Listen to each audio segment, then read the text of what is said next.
Hey, what's up, everybody? Just excited to be here today with my good friend since childhood.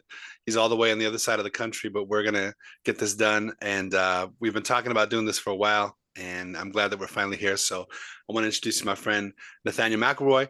Tell us about yourself, man. Where are you from? Where are you now? Obviously, we have a lot of mutual friends, a lot of people that know you and are going to see this, and but a lot of people who didn't know where you wound up and haven't seen you in a while. So I'm looking forward to catching up. Yeah, let's try a brief overview because it gets chaotic. But like you know me from childhood. Like the first was born in Tacoma, Washington, but the first place I really understood and really got to know and be in community and be around people and have an awareness of the world was in Castroville, California. And you were one of those first few friends. I lived on one side of the bridge and then moved to the other side. For those who are from Mm. Castroville, we know mostly people stayed on one side. Like there was Yeah. one side that was everyone's thing. It's kind of like an analogy for my life because I've always been in like all the different spaces. So grew up a little bit in Castroville, left when I was about 12, moved to Sacramento, which was the big city to me. That's what I thought was the big city Oh, it is a big city yeah, not compared to comparatively. Los Angeles, but compared to Yeah. Castroville. And had like a kind of a tumultuous teenage years. I ended up homeless and like finding my own way. Then ended up in the Navy for like 5 years, building bombs for the United States Navy, which is wild. I think about that all the time because after I got out, I became like a youth and family worker. So I did about 15 years working with youth and families, uh, moving all around the country. At this point, I've moved 37 times and Wow. I'm about to be 38. Yeah, it's insane. And only like 10, like only like five of those were from the Navy, which is wild. And Were your what, parents military? so my mom was in the army, but got out when I was born or Ah, soon okay. after, which is why it was after I was born, which is why I was born in Tacoma on the base there. Oh, and my dad. Yeah, my dad was in the army. That's how they met. And I actually found him in 2017. I didn't know him, and then found all these siblings that I have from him. Wow. And we've like a few of us have like connected. Five of us are like now communicating regularly and have a good relationship. So that's real interesting. But right now I live in Boston. Um, I've lived in Chicago, Arkansas, Little Rock, Arkansas, Pensacola, Florida, Japan for those 3 years. So like did a lot of traveling and moving, and really trying to figure out what stability is in my late 30s. So now I'm here. Yeah, obviously there's a lot in between the stories, but Hmm. I think for Hmm. us, when you were on our side of the bridge, and you're right, it's funny if you're from Castroville, you know what that means, and for other people, it's like other side of the tracks or other side of the street. And Castroville is basically it's divided by two highways. One is called Merritt Street, which is Highway 183 and Highway 1 meet, and then the other is Highway 156. And over 156 is a bridge. I call it the gateway to the peninsula, but nobody wants to take my marketing plan because it I really is. love You that have to though. go It under really the. is. It really is. uh, but we can work on that project together. Yeah, I'd Yeah, love to. I Love think to. we grew up, born in the '80s, grew up in the '90s, and that movie The Sandlot came out, and that really was kind of lightweight how we had it for a while in the '90s, and there was a lot of stuff going on in the world, but we were in this kind of little bubble, and Hmm. when I go back, it hasn't changed much. That's not necessarily a good thing. You kind of realize like, man, this is kind of smaller and worse than I remember. But when you're a kid, you just you don't know any different, and we were happy to, it was still the time where you could hop on a bike or walk over to your friend's house and knock on the door and ask if they could come outside and play. And so we had a real mix of kids in the community. um, we were like, my brother and I are half white, half Mexican, and then you and your brother were pretty much maybe the only two or We're the four only black black kids in the people. whole town. We're the only like maybe half of the maybe 10 white kids in town. And so it was an interesting mix. So our group, I remember we had you guys, us, some of the Mexican homies. Then we had my redheaded friend, Chris Blag. So we literally had like a sand lot, but instead of like a nice Yeah. baseball park, it was like a gravel parking lot next to the church. And Yeah. we would play tackle football in there. We would play baseball in there. Oh man, it was just Rambunctious. the golden era. So that's kind of how we first connected. Was like, hey, can you guys come out and play and meet at the park, play basketball, whatever? You could just those, it was our world. It seemed big at the time, but really it was like 3 blocks. But that was our little world for, for a good, 5 or 6 years in the '90s. Yeah. Yeah. In the 90s is interesting. There was someone, I think you were talking, was it Nickel? Drew True. Nickel? Mm-hmm. I think it was him. Maybe it was someone else, but you guys were talking about how like these small towns, and I know it's for better or worse, there's like a lot of things that we Yeah. wish it would get, but there is that community and that sense of Yes. like that was our world, and Right. it felt safe, right? Like even if there was other stuff going on, we had a community, and that's missing. I've lived in these big cities, I've lived in these small towns, and in a lot of places that's disappearing. And Yeah. I think it's what drives a lot of like the dissatisfaction and Yes. the worry that everyone has right now is like we just lack that engagement. So I'm glad Yeah. that that's what was instilled in us, because then we could sprout out to do other things. Totally, totally. And I think, especially being from a kind of a small town, it's important, especially as a young adult, I mean, Monterey County is a great place to grow up. It's a great place to raise a family, to retire. But like when you're a young adult, like you need to get out and travel Mm-hmm. and see the Mm-hmm. world and get out to a big city like you did. And I was able to, and it just changes your perspective. And obviously we have friends that married their high school sweetheart and never left, and Mm-hmm. that's beautiful too.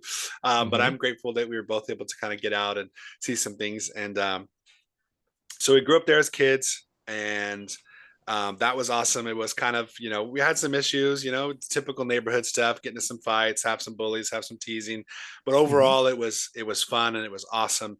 And they really were some parallels to that movie Sandlot or others of that era, um, Mm-hmm. where yeah, you could just grab your baseball mitt or grab a football and rally the troops and go to the park, and you knew some of your friends were going to be there, and you weren't really worried. We didn't have cell phones. We didn't have social media. It was Yeah. kind of like, Yeah. Less anxiety, if right? the street lights turn on, you better be home by then. Or my parents, I hated this rule, but we had to do our homework before we could go out. So I was like, oh Mm-hmm. man, we really gotta, especially in the winter, we really gotta get our homework done so we can go out because we have limited light. Uh, but kind of having that traditional, maybe one of the last generations to really have that traditional kind of growing up outside, growing up riding bikes and hanging out with friends. Obviously, we had video games, but we weren't like obsessed with them. It was kind of like an Yeah. afterthought. We had like Yeah. Nintendo and Sega, and PlayStation was just coming out. But how was it kind of go having that group of friends, being in a small town, and then what grade were you? I remember, was it middle school or high school where you moved? Bro, it was the last semester of middle school, which is Oh, like the wild. Like worst. at the very end of eighth grade, I moved to Sacramento, and it was so because I grew, like you said, we grew up with mostly Latinos, and then like we did have like a diverse group. There was like difference in our group, Right, which was dope. I like am really glad that I grew up the minority of a minority group, not right. the minority in Shout out like an to the all white. Filipinos too. Hey, Daryl Aquino. Yeah. John, yeah, I definitely got some Pinoy pride in me too. Like, I think there's so much that came with that. And then moving to Sacramento, it was honestly the first time I was around like black folks. And then like I Mm, got picked on for not being black enough. of And I course. think you were talking, in fact, I think I was listening to you talk to Vanessa Parra, and you were talking about how like Dude, you thanks for felt. listening to the podcast. Bro, support. I Yeah, fucking yeah. love that you're Same, doing this. same. But you were talking about like not being like not fitting in. There's like she was talking about how she started her thing because she Yeah, likes being Mexican and likes being American, and there's right, nothing like there's very little doing both, and right. that's how it felt. I'm not. from my ethnicity, which worse is like my ethnicity is from this country and still Right. no like Right. fitting in. So moving to Sacramento was such a weird experience because I went from like a 6,000 person town to my high school having 3,000 people in it alone, which is like Yeah. insane. I mean, And I somewhat relate, obviously a little bit of a different experience, but not really feeling quite fully one or the other or fitting into one group or the other. And I speak Spanish, but it's not like perfect. And my dad was of the generation that got in trouble for speaking Spanish in school when they first came mm, from Mexico. And so he, even though he was fluent, bilingual, bicultural, he kind of like didn't raise us that way. So we had to, whatever Mexican culture or Spanish culture we got, came from the neighborhood, came from school, came from yeah. our grandparents, and again, yeah, you never quite fit in with either side. And then, like you Hmm. said, there was this little other group of kids that were a little bit different that kind of, you know, Hmm. got close because of that, right? Because we could Hmm. relate to that feeling.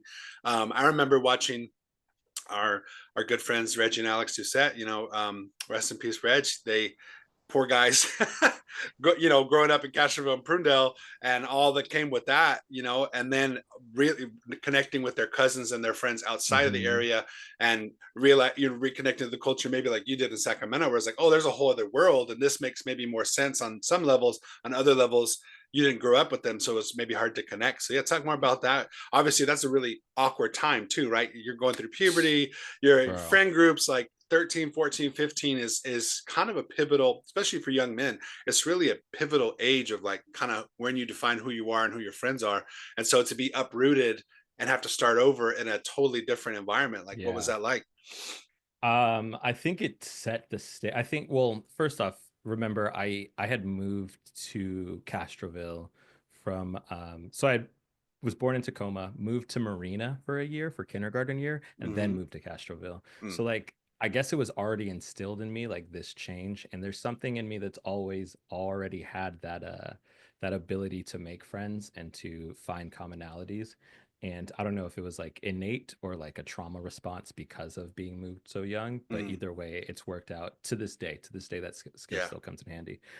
There was a lot of growing pains in that, but it just taught me again to find the people who like feel left out or feel different than the rest. So like while Mm, as a majority, there was an awkward fitting in with the black community, there was still like the black skaters, right? Or the black kids that listen to rock music. Like there was, and then like the Latinos or the white folks that were just different, the emo kids. I ended up becoming like that was yeah. my crew, and it was like Yeah. that was kind of our age, right? Like Right. it is the misfits Right. pun there. So Yeah. like I think it it worked out for the best, and it really helped because like when I became homeless, I just had um all of these skills to fit in wherever I went. Yeah. Because being homeless, I then ended up in foster homes. So like I was moving or being moved around. I went to Mm, 7 different high schools, and every time I at least found a group, a clique. And what it really taught me, because I got moved around so much, is like I got to get to know A, my skills, but B, the literal and figurative landscape. Because Sacramento is so diverse, but it's mm, so segregated. mm, And like it's a mass, it used to be 600,000 people, which is a lot of people, but it's a space that's like 3 or 4 times bigger than San Francisco. So that's like right. huge. All And it's those flat. people. Yeah. Yeah, flat, and it spreads for days, right? It's Right. like it's such suburban sprawl. And I Right. loved it because I got to like travel and see these new groups, meet people in different places, get to know the city really well, and it taught me to really appreciate where I am Mm. physically, figuratively, literally, all of that. Like I get to know the places. I was giving someone a tour of Boston the other day, and they're like, "Are you from here?" And I was like, "Nah." I went to Little Rock, and I was talking to the mayor of Little Rock, and I was talking about stuff, and I only lived there 2 years, and like, did you grow up here? And I'm like, no, I just like make sure that I respect the place that I'm at. It's interesting. That's amazing. Like I can relate to having to grow up too soon and having to Hmm. like add kind of adult level emotional intelligence at a young age, for better or for Hmm. worse. Like you said, just kind of recognizing situations, reading rooms, seeing who's a threat, who's not a threat, seeing, just the social dynamics. And it's funny because people used to give me such a hard time for always listening to music or always watching movies or TV. And for me, that was an escape, growing up in kind of an abusive Mhm. environment. And people would think, oh, he's just checked out, or oh, he's kind of in the clouds or whatever. But for me, that kind of stuff actually taught me a lot. And people are like, man, Mhm. you well spoken or this kind of stuff. I was like, well, I was just always listening to adults and watching movies and reading books Mhm. and picked up the vocabulary. And it doesn't mean that we don't still have trauma to process, but like you said, Mhm. some those skills that we developed as a response have actually served us later in life. Mhm. And so then what I'm going through now, and I don't know about if you can relate, I know part of it is your kind of calling and your career and your studies, but is integrating those things in a positive light, right? So we Mhm. kind of use those tools maybe inappropriately or prematurely, and then we end up, it becomes our identity, and then we Mhm. almost like trap ourselves in that identity when it's like, okay, Mhm. we needed it to survive at the time, but how do I like unpack that and then use it in a positive light instead of letting it just kind of hold me back? So that's kind of Mhm. stuff that I'm processing through. But once you got through high school, and I'm sorry to hear all that, I knew some of that, but it's crazy to hear more in depth. But what was the next step after high school? Did you go right into the Navy, or how did that look? So, this is one of those, how they ask you what's the worst job or the craziest job you've ever had. I was, I was a carny right after high school for about settle down. Oh man. Yeah. Explain to folks who So, don't know what a cardi is. To the okay, kids that live on social media and have never been to a so state I fair or a carnival. yes, yes. I so a friend of mine had his dad owned a traveling fair. So essentially, I don't know if I'm sure places still do that, but like there's the state fair, and then there's like that local county fair that you go Yeah, to. They got yeah, like cotton candy and games and yeah. little rides and stuff. And I got on the California Nevada Carnival The tour circuit. circuit, the circuit. And I did that for a little bit until I was like, I just can't do this. This is whack.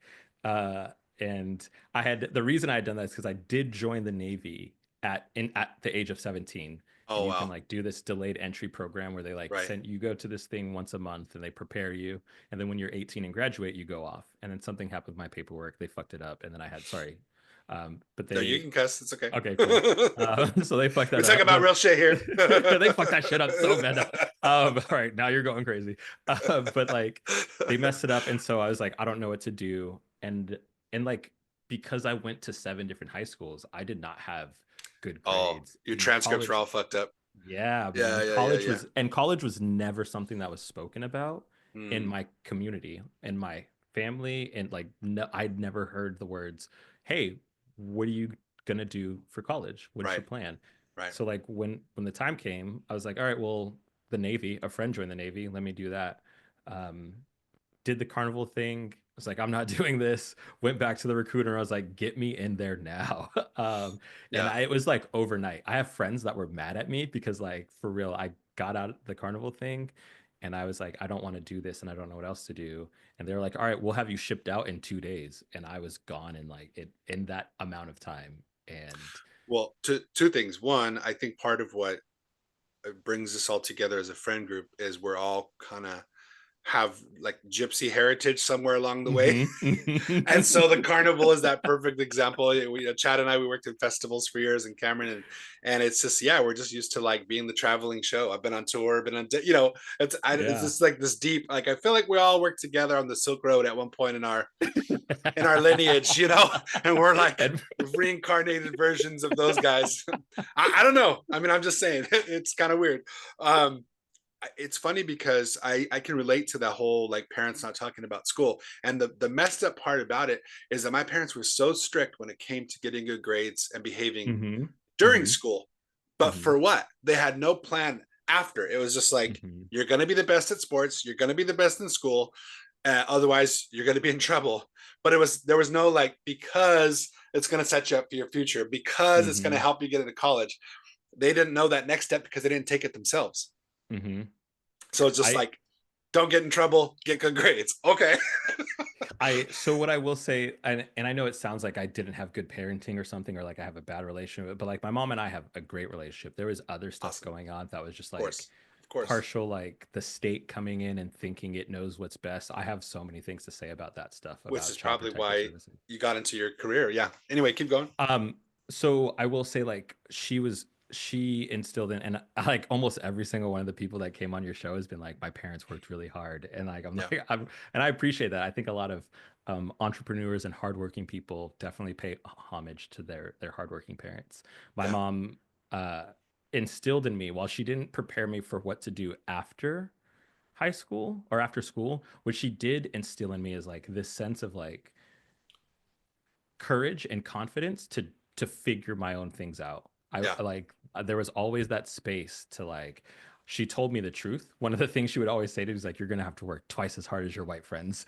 And I Mm, like as a kid, I was like, I don't know what you're talking about, mom, whatever. And then when I get into the world, I'm like, oh, I get it. And I'm glad that I like got this not like what to do, but like how to adapt mm, to the world, which was I think lately I've been thinking about this concept of nimbleness and like how mm, we need to, as people, stop fucking using the word resilient. I'm so tired of it. It's so mm, loaded. And the real thing we need is nimbleness, like how we adapt to what's coming and then shift that to be able to move forward because the world is changing so quickly. And a lot of people are like no one's ready. Let's be clear, right. no one's ready. Even these motherfuckers that are making the rules and creating the technologies to change it, they're not Yeah. ready. So, I That's really good. I To the nimbleness, I would kind of equate to, for me, like judo or jujitsu, right? So instead of hmm having this like, either the one extreme would be being defenseless and weak. Maybe the other extreme is aggressive and attacking all the time. Whereas I think more of that judo jujitsu, where you kind of like, hmm as things come at you, you can like redirect the energy, so to speak. And so, but you have yeah, to be like aware and trained and prepared. Otherwise, you're going to succumb to those attacks, right? yeah, But if you see it coming and you're nimble, like you say, you can kind of like take the alchemy of like having a love for your parents, but also a hate for the things that they did or didn't do, and like, somehow alchemize that, or hmm jujitsuize that in a way that's going I to like work it. for you, because otherwise it can just lead to all kinds of other stuff. And anyway, yeah, that's heavy, but that's super important. So I'm glad that you say that. Like to use that, one of the reasons it comes with such baggage is I heard someone say this like the the income or wealth disparities that we see, there's plenty of reasons for it. But one of the Yes. biggest reasons is um, access to the new technologies and then uses Mm, of those new technologies. So as yeah. like labor markets shifted during the industrial revolution, during the computer boom, now it was because people weren't able to adapt to how things were being done.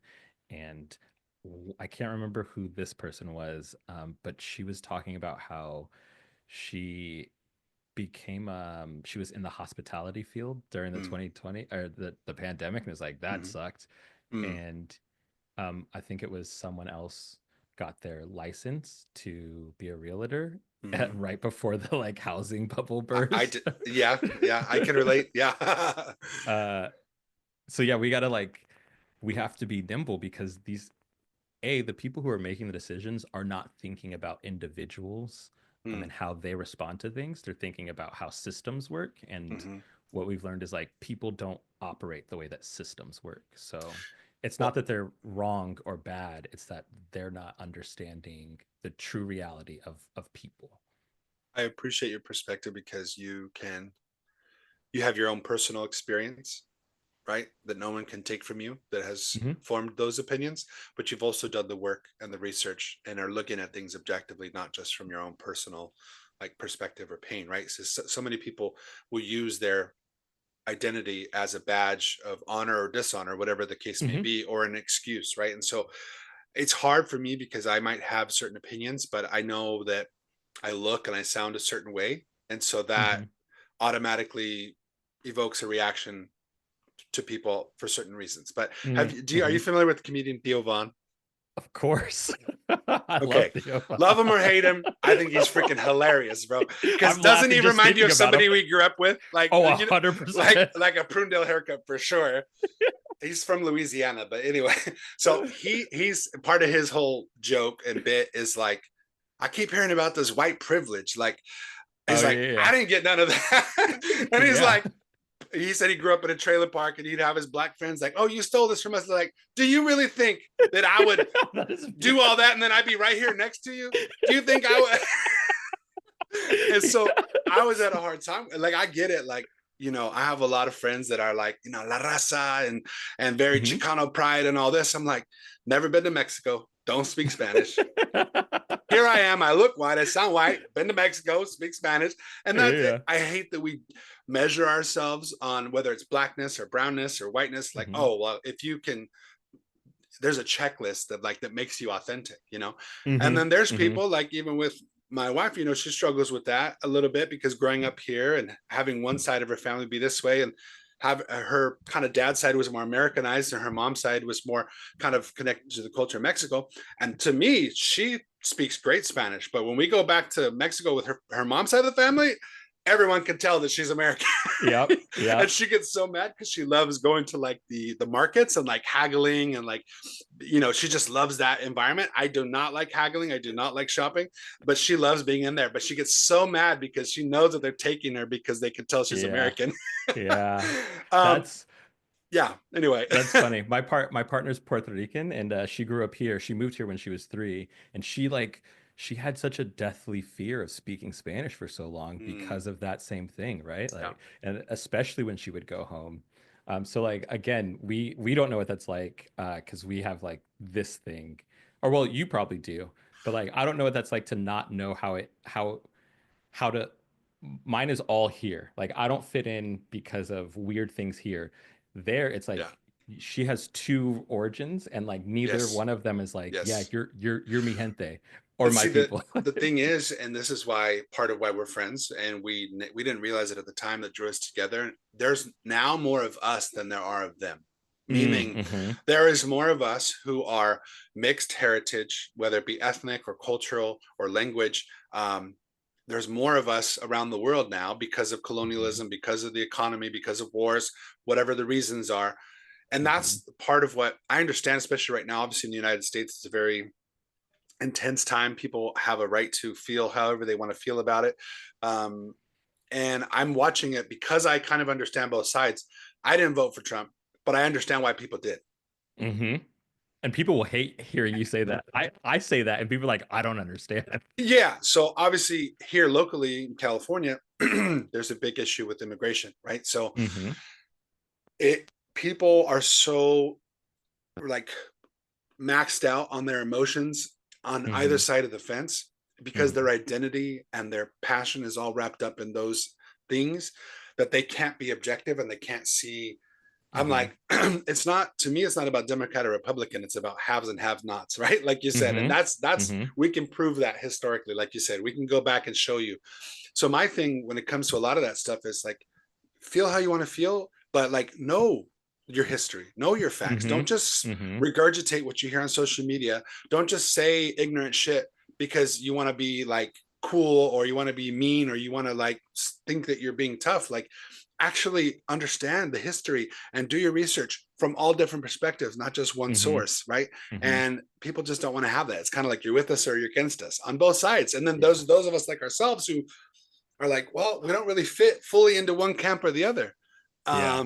So there's a lot, but I feel like there's more of us in the middle that are mixed and in the middle philosophically and politically than there are on the extremes. But if you watch I, the news, you wouldn't feel that way. I'm glad to hear you say that.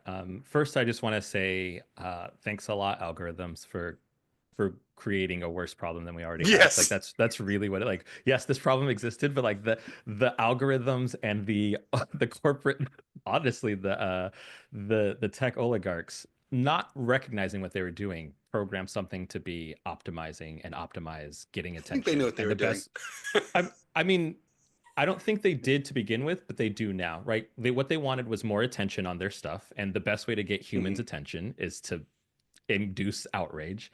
And then they saw that they were making a lot of money. Like, let's not get it. You're right. Like, I don't want to get into that. This is less Yeah. of the the oligarchs in the political stratosphere. But the point is, like, I agree that there are more of us thinking differently in the Yes. middle. And Yeah. the problem that and I'm glad that we're having this conversation that I want to solve, and this gets into like what I'm doing and why I'm doing it. I don't, first off, I keep getting asked that question. We're both in school, and I'd love to hear your experience about going back to school. Uh, Yeah. Well, the, we're in different levels of school.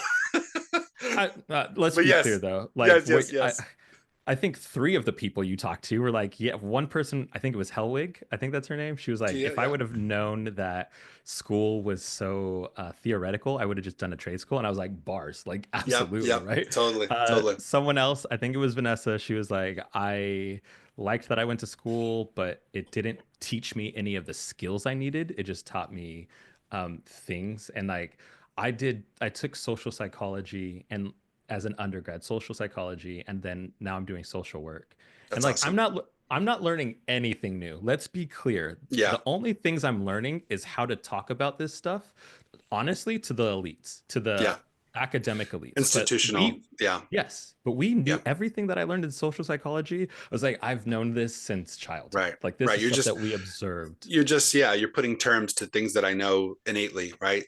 and Um, charging me thousands of dollars. Like way too much well, fucking money. yeah, and it's like that is the cancer of capitalism is taking indigenous truth and Oh, repackaging it and then withholding it from the people who are the source of it, right? So obviously African culture and music, and when people say indigenous they automatically assume like tribes in the Amazon or Native Americans. Indigenous can be anywhere in the world, right? yeah, just you And from your original place. so we're a lot of different things, but I think we're primarily basically Irish and Mexican. And people don't realize that even within the UK, like those were islands that fought in battles, and there was indigenous tribes within those islands and all that kind of stuff. And Still, so, there, still, and so uh, that I mean, if you watch like Lord of the Rings or Game of Thrones, I mean, that's basically explains the history of Europe right there. And so, his Europe itself was dealing this stuff before they started going out and doing it to the hmm rest of the world. They did it to hmm themselves first. hmm and everyone has done that. This isn't like a harp on Europe right now, even though we can get down on Europe, Right, right, Spain, yeah, Portugal, yeah, all yeah, that. yeah, But to that point, I think what I'm trying to solve, other than like I was saying, in grad school, I keep getting asked like, "What's your why? Why do you do this?" And I get the question, right? I'm not yeah. hating on the question, but there's also like to me, this isn't a why question. This is who I am. So like when Right, it comes to doing this stuff, I hear all these things people saying about what social work is, what good leadership is, what all these things that relate to how we work in community. And they're naming all these traits as if they're what you need to develop to be good at that thing. mm, And every single one of them, I'm like, no, these are just human traits. Like these are right, what we should be right. doing to like empathy is natural when you care about other people. Yeah, this Um, shouldn't be a new phenomena. yeah, these aren't Yeah, separate skills that this, even like people are going to hate this, the DEI thing. Everything yeah, about DEI is like this separate thing that we have to do when like no, DEI happens when you are just a good human to others, when you right. create space. Like our group of friends growing up would have been called DEI. Meanwhile, it was just like, oh no, this is what happens when you care about the people in your community and want Right. to get along. So Right. my And that question, obviously that's a controversial issue, especially right now. You know, my day job now, I'm working in the government sector, and every day I'm seeing the different changes that are happening. And it's kind of this the pendulum is going to swing from one side to the other, right? So yeah. right now, the pendulum is swinging to the other end of the spectrum. And people are freaking out about it. And I think hmm it'll probably settle somewhere in the middle, like it usually does, or it could go off the deep end. Either way, my whole message to people is crying about the institutions, hmm like, you know, and this is, I mean, not to get, I mean, we could go a lot of different directions, but I was, you know, I grew up in church, right? And so we were kind of taught like we're not of this world, right? And like be in the Hmm. world and not of it, that kind of thing. And I think that that message does kind of ring true, and not with all the religious baggage that comes with that, but just this whole like idea of Babylon, right, is the Hmm. opposite of Zion, right? And that's a whole other thing. But that whole concept of like it's not, our system isn't failing, it's operating the way it was built. Yeah. Yeah. So instead of crying over spilled milk or crying over a broken system, it's not broken, it's working how it's supposed to. So Hmm. we are all kind of victims of that system, so to speak, of Hmm. that mindset. And so it's just unpacking and unwinding and like cleansing ourselves of the effect of that whole situation, right? And we can't blame one person. It's like this Hmm. invisible force Hmm. behind it, right? And so then we're all victims of it, and we're all fighting each other. We're distracted, Yes. like you said, and Yes. algorithms didn't get invented with social media. Uh, Algorithms have been happening since the beginning of time. Obviously, it Yep. sped it up, Hmm. where we Hmm. only see what we want to see and hear what we want to hear. Um, but yeah, that's my whole thing, is like do the work, study, be equipped, and then okay, things are what they are. What are you going to do about it? And that's what I want That this part. podcast to be, is okay, we could talk about how it is, but let's equip people to what are we going to do about it, because it's only going to get worse. So Yes. knowing that, how can we like be in a place of strength to help our neighbor, whether it be our physical neighbor or our digital neighbor? How can we share resources, support each other, that in the midst of this chaos there can be like light at the end of the tunnel? So that, oh, yes, this is in fact, the meeting that I had earlier. It was about this, and I've been realizing that I have so much more to give. Like I haven't even scratched the surface. And Mm-hmm. I think you may have touched on this, but was it Marcus Aurelius? Someone was talking about like Kant. It was Immanuel Kant who was like 40 is where you really start actually getting shit done. Mm-hmm. So I don't have an answer, but my it's sort of a question and sort of a thought process of where I'm headed Mm-hmm. is like how do we find those people who are in the middle? Because like our systems completely need to change. Our systems aren't working, haven't been working for the people. They've been working, as you said, the way they were designed to be, but they're not working.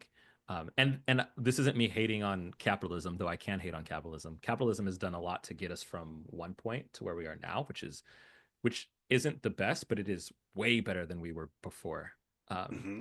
but now that system is, we've come to see that it's failing in so many points. So many of our systems are failing, and as this new version of modern technology comes alive, whether it actually comes alive or not, but we have AI. Bless you.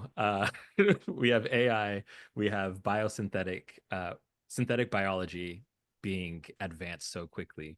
Yeah. We as people in the middle have to not let the people on the edges keep letting us go the wrong direction. How do we organize? How do we get voices like this? Yeah. To your point, you're trying to do that with this podcast. How do we get a quorum and then start holding real, I don't know, court or real change to the systems? Because if we let AI go the way that the algorithms have gone, and we let AI come into a world where this is what optimization looks like, then we're definitely screwed. And Well, I don't hear there. anyone really talking about that. Yeah, I mean, there's different thoughts about it. I mean, it's funny because I actually kind of got into Crystal and I got into like Yellowstone and the prequels, 1923 and Hmm. 1883. And so there's some people that love those shows. There's some people that won't watch them because they feel like they are promoting a certain lifestyle or a certain heritage. But if you've watched Mm. them, they're actually pretty well written. I think they do a pretty good job acknowledging all the history, the good, the bad, and the ugly of the West in the U.S. Hmm. And there's a lot of those kind of talks. And we just finished watching 1923, and it was 100 years ago. And the same conversations they were having about, they roll up into town on their horses and they're like, where's the pole to tie our horses? They're like, oh, we moved it for the cars. And then you could see like the East Coast technology advancement coming west and them trying to fight it and being the last ones holding off. And ranchers nowadays would be looked at in a bad light by some environmentalists, but really they're the true Hmm. environmentalists because they're Yep. working with the land, working with animals. And so we see that here locally in Monterey County, of the different dynamics. And it for me, I am happy as a historian and as a student to continue to analyze and study the systems of the world and the history of the world. But I already kind of know, like, you know what I mean? Like, when you Yeah. go to a movie, you're like, I know what I'm in for. I'm Yeah. ready for like the details, but I already kind of know what I'm in Yeah. for. It's the same when I study. I'm like, I don't feel like I'm going to learn anything shocking. I'm just like, let me get a little more depth, right? And Yeah. so my message is like, knowing all of that, knowing the beauty and also the tragedy that has been the human story from the beginning of time. It's no one person's fault. Hmm. Yes, there's a lot of blame that could be put on Europe. There's a lot of blame that could be put on, before Europe colonized, each one of those cultures had their own infighting and human Hmm. sacrifice and all this other. So it's like, look, none of us, like Jesus said, he was without sin cast the first stone, right? And Hmm. it's like, we all love throwing stones, but we all live in glass houses. And so Hmm. if you're willing to have that honest conversation, say, you know what? I don't know. We do not have it all figured out. It's literally changing as we speak, but there are Hmm. some core.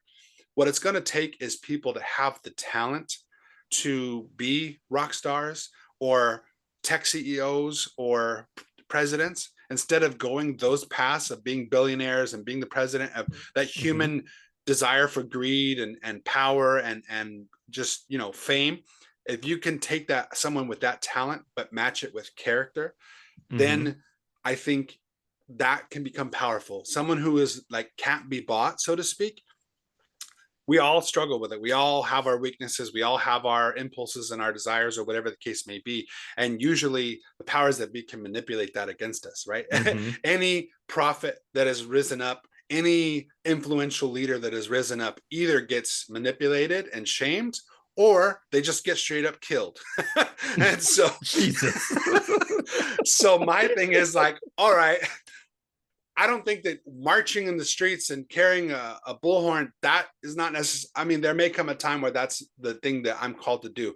I don't Hmm. feel like that is as effective as actually being in communities Hmm. with people, being like in the trenches and helping people with day-to-day life. Because the people of that have been on the other side of the coin for generations of, missing out on the generational wealth and all that comes with that, people get confused and they're like, oh, well, if you are Republican, that means you're racist. That doesn't necessarily mean that. Or if you're, Democrat, then you're a communist or whatever. I don't like those labels. Obviously, there's truth to some of that, but my thing is, if you can acknowledge that if the tables were turned, the results would probably be the same, Hmm. then that's, to me, that's a non-starter. If you think that there is some kind of inherent difference between humans and that these people are better or smarter or gifted by God and these people are cursed and they're less than, then we can't even have a conversation. But if you can Hmm. acknowledge that if the tables were turned,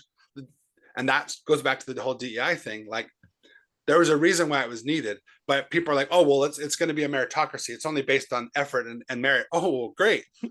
I wish it was. Yeah, Like, let's see about ask that. Hitler how that worked out in the Olympics with Jesse Oh my Owens. God. You're on fire, bro. Okay, anyway, sorry. No, don't apologize. I love it. I think you're right, though, right? I think you're right about everything you're saying. And then we get to the point, as you and someone else said, like, we like working with our hands. We like to do things. So where my goal right now is figuring out how we do things, because I'm with you that like every new technology has brought this fear of what it's going to do. I will pose, though, that every time we've gotten a new technology, at least a major industry shifting technology, there are a lot of people that get left behind. We still haven't Yeah, fixed the fact that computing got rid of all of these factory jobs, and like yeah, St. Louis and Detroit yeah, are still left behind at this point, yeah, right? yeah, Sacramento, the like we're going to develop technologies that are going to leave even a bigger part of our communities and our people behind, because there's such a huge learning gap and such a huge fear of what it is, yeah, for right reasons. I'm not saying I don't think they're gonna take over and murder us yet, but like it is going to automate a lot of jobs. And something you were talking about with someone, I can't remember, but it reminded me of like how we derive purpose and identity mostly from work and yes, from like the things that we do. We haven't learned how to derive it from like from stuff like this or from inside. And Right. so if we haven't learned to derive purpose and identity from things outside of work and all this material stuff outside, then as that stuff disappears, or at least our access to it, we're going to go crazy. Like people, we saw what happened during the pandemic when people Yeah. were in a little bit Yeah. and how rough that was. Well, I think one of the biggest things people don't talk about, I wouldn't say that I experienced homelessness to the level that you did, but I did in my 20s. We were just basically, when during the Great Recession, we just said, fuck it. We quit our jobs and lived out of a car and couch topped, and that went on for months. And so, because we couldn't afford to have real bills, and we're also like, Hmm. well, nobody's paying their bills anyway. I might as well just like float around. As a young single guy, you can get away with that, right? Yeah, yeah, yeah. um, but I just feel like one of the biggest tragedies of homelessness, besides the safety issue and the hygienic issue, is really just hopelessness. And people, Hmm. there's a reason why it's called occupation. And Hmm. I see it now with friends or friends' parents that are retired. If you don't have family or something to be a part of, that's a big reason why people, if they lose their partner or if they lose their job, will go into depression or even die earlier, because what are they filling their time with? Like you said, what are they occupied by? And one of the worst things about capitalism and the industrial revolution is it just, people could never, it introduced the concept of scarcity. And Hmm. I avoided economics because I felt like I wasn't good at math. But when I realized that economics is just math telling the story of people, I was like, oh, Yeah, okay, like I can yeah. get into it. All right, so numbers tell the story of people's lives. Well, statistics and charts and graphs, when you understand how to read them, it's just Hmm. sociology. It's telling you the story of people and how they interact. And so with the migrations, the history, the different economies, that kind of stuff, um, it's I'm not advocating for communism or socialism or even universal basic income, although some people have brought that up at a national level. But the fact that people aren't just okay, like, you should Hmm. be able to, especially in the wealthiest country of all time, you shouldn't have to worry about having a roof over your head, having food to eat, and having basic medical care. Obviously, there's people who would take advantage of that, but that's a small percentage of people compared to Hmm. those that would greatly benefit from, hey, I just need a few months to get my act together, and then boom, I'm on a board of a nonprofit right now that helps people with reentry services, and just keep finding employment, finding housing, finding benefits. It's made us so, and the pandemic highlighted that it's kind of survival of the fittest, and nobody really Hmm. is that fit. Men- Yeah, mentally or yeah. physically, right? And it's like we're in this place of, and I think the pandemic was a, a test, and we all failed miserably. Yeah, so And bad. it's like, okay, so now all these conspiracy theorists are not that crazy. And then you see the things unfolding now. It's like, well, we're really just like season whatever it is, 162 of America is getting crazy. And Yeah. as America goes, the rest of the world goes. Obviously, there's other things in the world besides just the U.S., but that's our perspective because that's where we are. But the whole world is on some crazy shit right now. Bro, yeah, I heard you say that you guys might be moving abroad sometime, and I wanted to ask where you're thinking because that's our goal. Once I'm Yes. done with school, she just started a new job a year and a half ago, working with immigrants and refugees, but she wants to do that for a few years, and Yeah. then we're like, it's time to like go. We love America, and we will come back to the U.S. Yes. But it's time to take a break and like because the other world does have shit going on, and we need to learn from that too, and just like take a chill. One of the So. best things about social media and even the pandemic is it showed us that there's other things out there. And for me, Hmm. growing up in Castroville, after high school, I didn't go to college, but I went to a kind of a Bible based or a church based school in British Columbia, right outside Vancouver. And just going to a different country, even though Canada in Hmm. a lot of ways is very similar to the US, it's very, very different. And Hmm. just being on that side and seeing a different perspective, it was eye opening for me. You don't realize how much of an ignorant American you are until you are Hmm. out of the States and Hmm. you realize, like, damn, we really do say some dumb shit. And we really do, like, we're just so US centric in our media Yeah. and our content. And I mean, in some ways, justifiably, because we produce so much of the world's, entertainment and business and that kind of stuff and education. A lot of the world comes here to be educated and those kind of things, for better for worse. But when you travel, you get a different perspective. And Hmm. obviously she really wants to go back to New Zealand. She has a huge heart for New Zealand. I Hmm. love New Zealand. It is far away. Yeah. And there are some other places I would like to explore first. I would love to live in a Latin American country and really get Hmm. my Spanish just on point. Hmm. Because there's really no classroom experience better than being immersed in a culture or language, right? Hmm. I also love Southeast Asia. So, Mm. and I haven't been to Europe yet. I would love to be. I don't know. We'll see. It's hard because I could see us settling in and setting down roots here, and a lot of the opportunities we worked for years, those doors are opening now. Like you said, kind of life starts at Yeah. 40 in a lot of ways, and Yeah. so I feel like now there's a lot of opportunities for me now moving forward here locally in Monterey County, which I'm excited about. But I'm also like, and that's part Yeah. of what brought us together, is that we are both like, hey, we're happy to raise our kids traveling. We're happy to raise our kids in a different country, whether it's 1 year, whether it's 10 years. Like, we're not, we both agreed that we're open to that idea because we are small town kids, but we had a heart for the world. And Yeah. so we both have had a taste of that, and we both know that we're not done. So you asked earlier about education. To me, that it was a couple of things. One, my mom passed early. She passed at 52. And when I turned 40, I was like, oh, dude, like I'm getting close. And all of Yeah. a sudden I get this urgency to like do a bunch of things I hadn't done. And then you Yeah. realize, what was I doing for the past 10 years? It was kind of a blur. Like 25 to Yeah. 35 was like a blur. Bro. And then I was like, okay, it's time to get serious. And, you know, for school, I was always a good student. I always wanted to go to school, but I had some other reasons why it just never worked out. And I just, time passes and all of a sudden it just gets put on the Yeah. back burner and you just don't get around to it. And then you don't feel like you deserve it, or that, maybe you missed your boat or you missed your time. And I'm so glad that I finally just faced the music and did it. And once I started, I'm like, dude, why did I wait so long to do this? I love Yeah. this environment.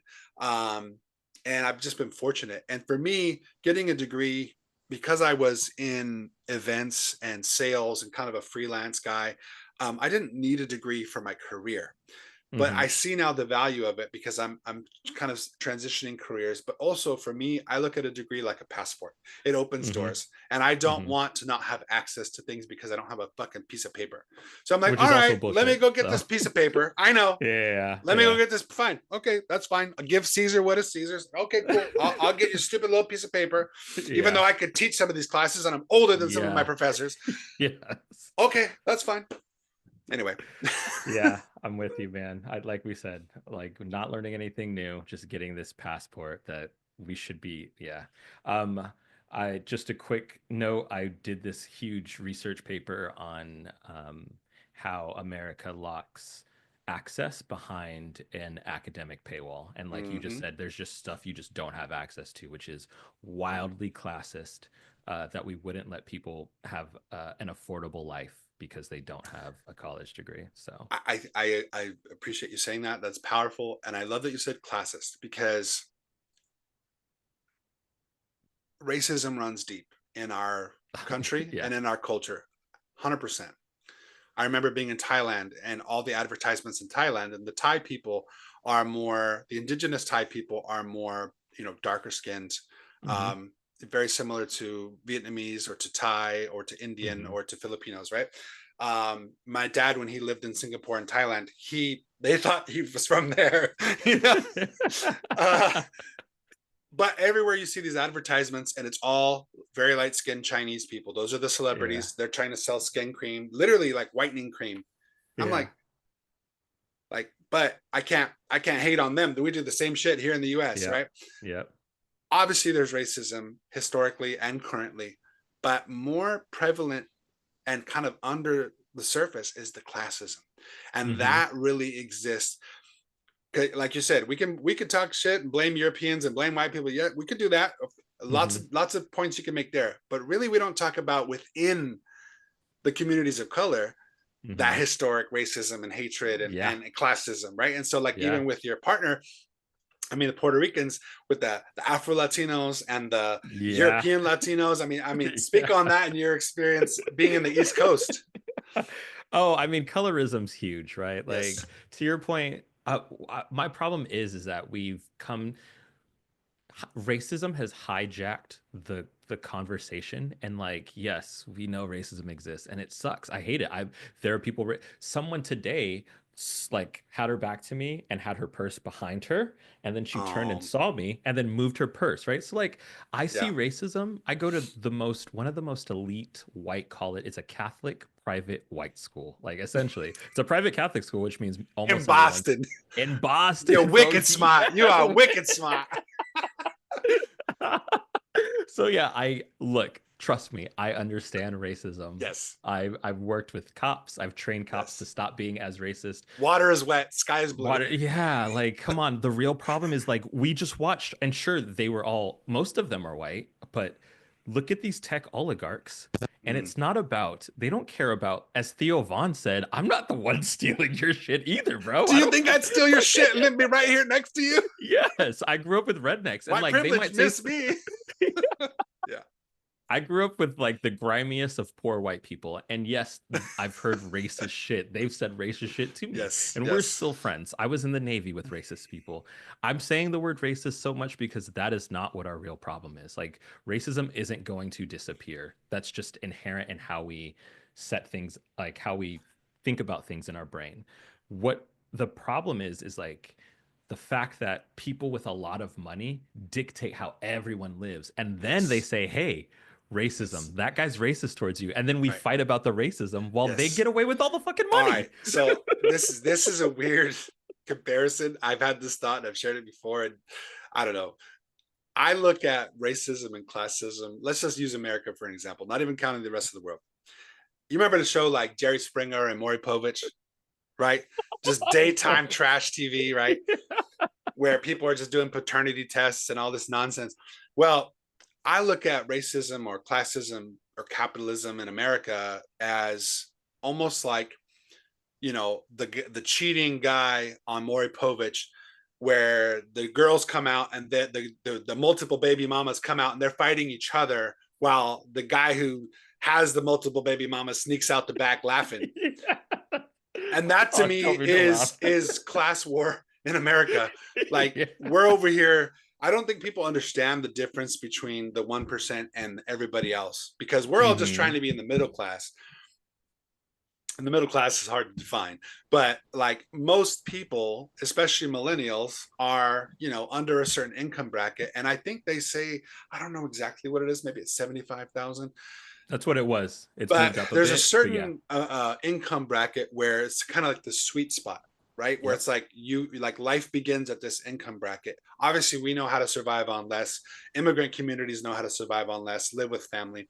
And you're seeing during the pandemic and during this housing crisis and this crisis of a bunch of people graduating with degrees and debt and no jobs, people are having to move back with their family and they're freaking out. Meanwhile, like, communities of Brown. color are like, we never left. Like, what are Yeah. y'all freaking out about? Like, we've been doing this multi-generational thing. Like, this is how you survive in this nonsense. And people are having, their egos are so bruised by, living at home at 30. And it's like, you got to do what you got to do. But the thing is, to go back to that Maury Povich example of like, why are we fighting each other? Yeah. I'm so drained by We're that both part, man. getting screwed. Where everybody, yeah. And I, so that is my, I just watched uh Jesus and the Black Messiah. No, something Mm, in the Black Messiah. I think it's Jesus and the Black Messiah. yeah, But yeah. like I had read about this, but to see it viscerally, to watch how the Black Panthers went around to even to like the racist white groups, as we say racist, but it was like poor rednecks, Yep. the Latinos, it was the, oh, what Brown was it? It beret. was the Latin Kings, right, in Yep. Yep. Chicago. How they all came up together, and he was like, look, they're getting over on all of us. And Yep. like, it's wild to hear these poor white people who used to say fuck the cops with us be like, yeah, we back the blue. And I'm like, they don't, it's not that police don't have your back. It's the system that employs the police that don't have our back. So I'm Yep. with you. Let's figure out how to like stop fighting each other and work together, because the system is working the way it's meant to, and it's meant to Yes. make the wealthy wealthier, and we need to Yes. change that. That's it. And well, seeing the inauguration guest list, I don't think that's changing anytime soon. Because it's one thing for back in the day when the oligarchs were oil magnates or steel magnates, Mhm. when you have this, like you said, the technology oligarchs, and obviously it's funny that every end of the world scenario and movie ends in San Francisco, right? Skynet's in San Francisco, like great. And being the Silicon Valley kid, or like great, like I have parents met in the '80s in Silicon Valley. I'm like, oh great. uh, it's funny how that works. It's like it's either New York or San Francisco, but Never even thought I, about it. I Thanks for just, ruining it. yeah, right. I don't have a lot of hope, to be honest, for Mhm. the changing the entire system from the top down. Mhm. I do, however, have hope for these communities of, like, these powerful communities of and alliances with people who are awake, so to speak, not woke, awake Mhm. and equipped, meaning we go back to ancient wisdom when it comes to our food Mhm. and our Mhm. bodies and our spiritual practice. Oof. And then we also incorporate, though, the military training, the Mhm. technology training. So basically being modern day fucking samurais and jedis in our respective worlds, of like, that's our only hope. Like, get your shit right, put your mask on so that you can help the person next to you. And that's, I think, where we're at, is those of us that are like seeing these clues. Because I'll be honest with you, at first, when you're young and you're in college and you're inspired and you feel like, oh, Occupy Wall Street, we're going to tear down the system. Like, no, you're not. That funny meme that I don't know what it's from, but it's all over social media. Like, no, you're not. No, you're not. Like, one person isn't going to take down the system, right? But my whole thing is, how do you divorce yourself from the system? You have to Mhm. participate partially. And I think we are a hybrid generation. We have to have one foot in this world while we have a foot in the other, building the new world. And when I say building the new world, I'm not talking about overthrowing this one and replacing Mhm. it. As I Mhm. love that song by J. Cole, where he basically talks about that. Like, as soon as you get power, you're going to do the same thing. Yep. Is building I think we all know deep down what it used to be like and what it should be like. How can we Mhm. build that in our own home and in our own communities while still having one foot in this world? You always, first off, I just want to say you've been an inspiration to me Same, since bro. like childhood. I don't know how we've kept this friendship going. Like it's just always been there without Yeah. like having to try, which is odd. But it's just always been there, and I love you and I thank you for that. You also, every time we talk, you inspire me and make me think about things differently. And you're right. There's no point in trying to overthrow it. So we need to build something inside of it that is sustainable. And now my mind I'm taking from this conversation is no longer like how do we change the systems, but how do we build systems inside the system that work Yes. and don't like um that don't I don't want to say disrupt, because like there does need to be disruption in certain Sure. areas, but like Sure. at least build things that are supportive of the people inside it in the ways that we need to be supported, so that we Yes. aren't killing ourselves. So I'm gonna refine that question. I might go ask ChatGPT to help me. Well, we're this isn't going to be this isn't our first conversation, and it's not going to be our last. We're going to continue this conversation, and I look forward to you finishing school and writing your books and going, doing your TED talks, and I look forward to collaborating. And I'm super proud of, obviously, we kind of went all over the place, and I know there's more to your story and career. I'll let you go soon, but I want to continue this conversation with you. Hopefully, you'll come back. Um, I think that's the focus. People ask me, like, "Oh, what's your plan? What's your career? Whatever that is." I have these Yeah. random talents and skills and relationships I've Hmm. acquired. That it's not about a title. It's not about Hmm. So it's like, okay, how can we give people within that? One of the examples is an oasis, right? An oasis is this place in the middle of an environment that is opposite of that environment. It doesn't make sense. And that's why a lot of people thought they were mirages, because people would be in the desert, they'd be dehydrated, and they would think they saw, but there was actual oases, and they're all over the world. There's these places where in the middle of a different Wow. opposite climate and environment, there's this little hub, this little slice of heaven, so to speak.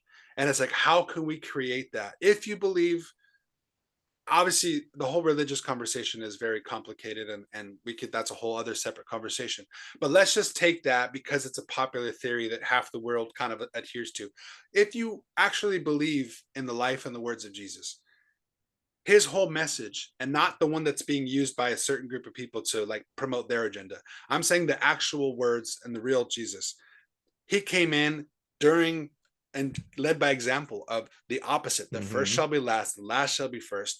Mm-hmm. Your citizenship is not here in Rome or Jerusalem, it is in heaven. And what does that look like? What does it look like to talk to the woman at the well who had to get her water in the evenings or in the middle of the day when no one else was there, because she was ashamed because the other women like didn't even let her come to the water because they didn't want her talking to her husbands because she had a bad past or whatever the case may be. And Jesus, a rabbi, in the middle of broad daylight, went and like was with her and like showed her love and like did that across his whole life. So again, I'm not saying a message of being a Christian or whatever, because that's all convoluted, but that's a great example. People missing Mm-hmm. the message. And to me, the message Mm-hmm. is like, meet people where they are, understand that we all come from different backgrounds and we all are carrying some baggage and some misconceptions, and just giving people the space, whether it's on a podcast, whether it's in person, to unpack this stuff and just say, hey, relax, you're safe here, you're welcome here. We got the basics for you. Like, this isn't where you need to stay forever, but at least you have a minute to regroup and refresh and like get some water and like get some rest, because we all need some water and we all need some rest. I think you just inspired me to just like pick up. The reason why I don't have podcasts now is because like I just don't like doing things on my own on the internet. Like there's something weird about me putting myself out on the internet by myself. I don't know why, Well, I but got you, bro. Let's do it. but I think you just inspired me to like start that because one of the podcasts was really just about like social, emotional, and mental health. And like Bianca and I would talk about our own things, I know, things I that we were loved it. going through. Oh, Yeah. you Yeah, listened? I did. Yes, Oh, I did. thanks, man. All right, so like I'm thinking of like doing it like you do though. Like I could do this and then just have guests come on and we could do the same thing, but help Yes. people unpack it. Like I'm so good Yes. at that. I'm so good at Yes, you are. really connecting and making people feel comfortable and safe and then talking about their stuff. And then we vibe. Like I trauma can be hard, but like in community, it's so much easier to like Yeah, let's really change the narrative. Trauma bond sounds like a psychological cold term. Let's call it trauma vibe. Let's trauma trauma vibe. vibe. I gotta write it down. I gotta write it down. Write it down. Anyways, people are gonna steal all our ideas. It's okay.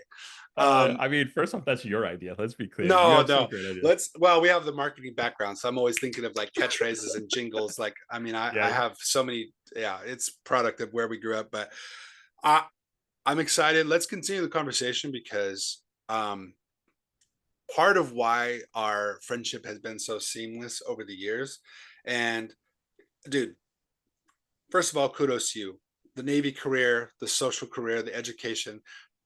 People don't realize Boston gets a bad rap because some of the locals are a little rough around the edges. But Boston, besides some of the history, it has very much history to this country, but also it is the educational center of the fucking universe. Like Hmm. within a few blocks, you have what? MIT, Harvard, Boston College, Yeah, Boston UMass, University, Northeastern.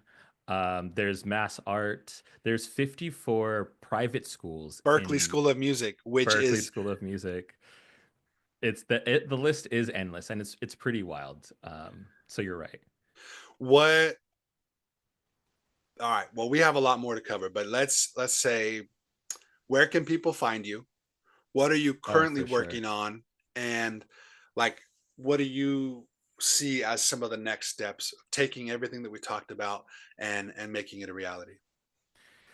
Oh, so this one's hard for me. I do have a website that I should have finished, but my ADHD has not let me in 2 years. Eventually it will be done. Youthmattersconsulting.org. I actually started a consulting Awesome. business and help people. Anyone, I work with parents, I've worked with cops, I've trained cops to de-escalate, I've worked with institutions trying to build better outreach and engagement programs around youth and families. So you can find that website. There's some stuff on there. It's still being built, so check back frequently. My Instagram, I don't know how to do Instagram very well, but if you I'll tag you. I'll follow, tag you when I yeah, post. like Yeah, there we go. yeah, Like you can do yeah. it.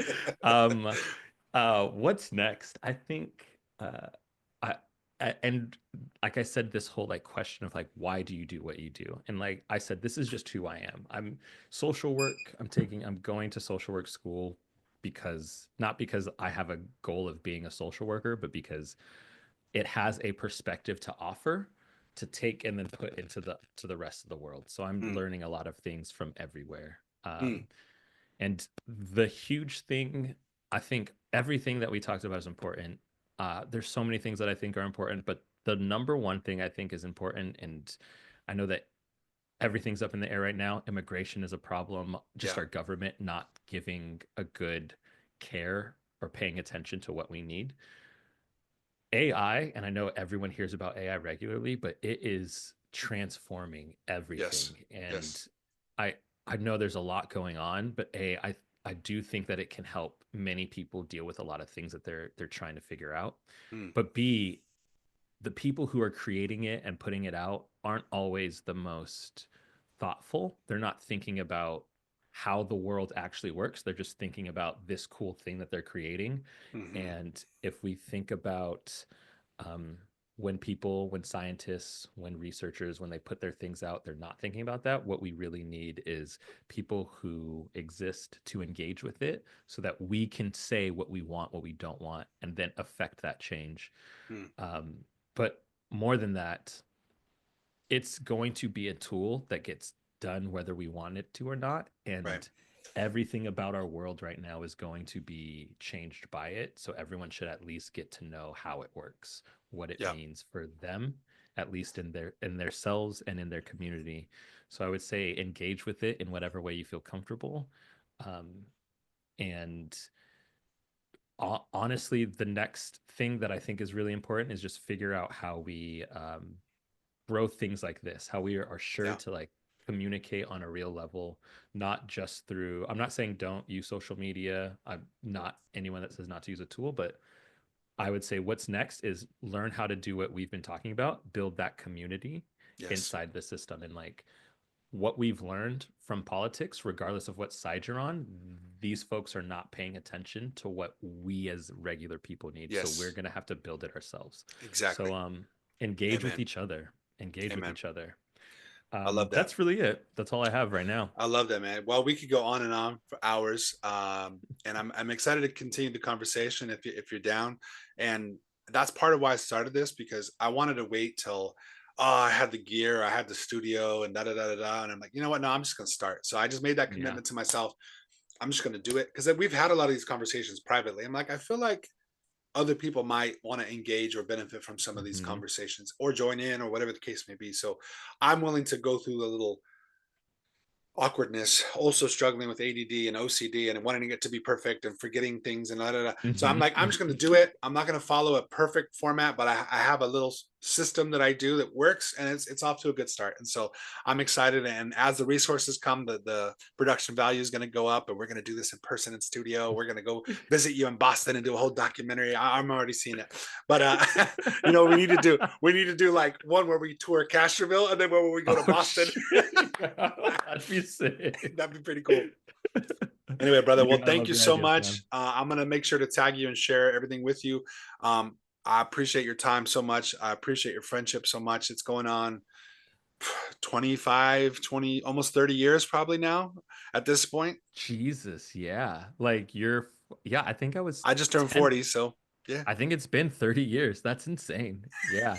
That's fucking wild, man. So we got to get going. I'm stay on because Crystal wants to say hi, but Oh, yeah, for sure, for sure. I'm super grateful for your time today. I'm looking forward to sharing this with everybody, and we'll do this again soon, man. Give my best to your lady. Thanks. Thank you. I Thank you. will. Thank you, everyone, for listening. I appreciate it.